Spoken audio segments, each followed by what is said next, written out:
every pony, with delegates from over 50 cities attending 3 days of conferences, receptions, and meetings. This is the largest Grand Equestria Pony Summit yet. Wait, over 50 cities? Where are the rest of them?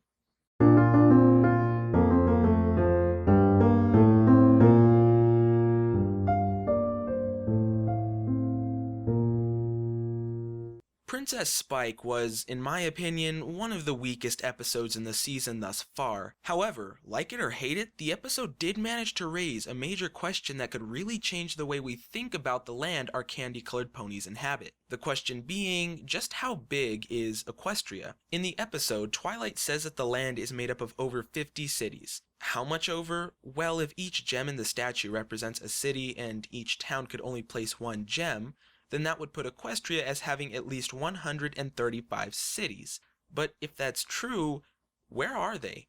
I suppose the initial response would be that most of these towns are just too small to appear on the official map. However, a better piece of information comes when we take into account that attending the Equestrian Summit was a griffin delegating on behalf of Griffinstone, a town that falls under the jurisdiction of the Griffin Kingdom. And the weird thing is that this isn't the first time we've seen a neighboring empire and kingdom take part in an equestrian event.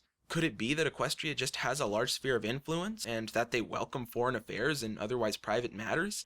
Perhaps, but to better understand the question of how big Equestria is, one must first ask, what exactly is Equestria?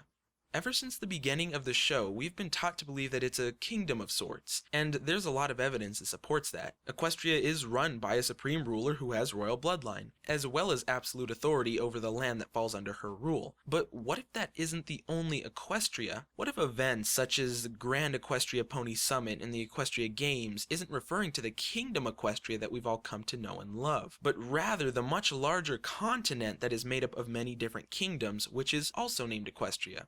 Keep in mind this is only a theory, but when you think about it, it starts to hold water. How can the Crystal Empire and the Griffin Kingdom be considered part of Equestria and at the same time be their own territory unless they fell within the same continent? And if this theory is true, then that means that the Kingdom Equestria was named after the continent Equestria, which is nothing really out of the ordinary. This could also explain why it is called the Grand Equestria Summit. Perhaps to clear the confusion between the country and the continent, the name Grand Equestria was created as a reference to the land that all the kingdoms make when put together. I suppose that would also be why the summit is celebrated by delegates from all the cities as opposed to all the countries, as it's supposed to be a celebration about all the unique places that make up the continent of Equestria, and getting rid of the nations in the gathering helps to create a sense of unity. Of course, this is all merely one out of many possible theories. What do you guys think? How far does the reach of Equestria go, and why do the cities of other countries partake in equestrian matters? Let me know in the comments. This is Central, and it's been fun talking pony.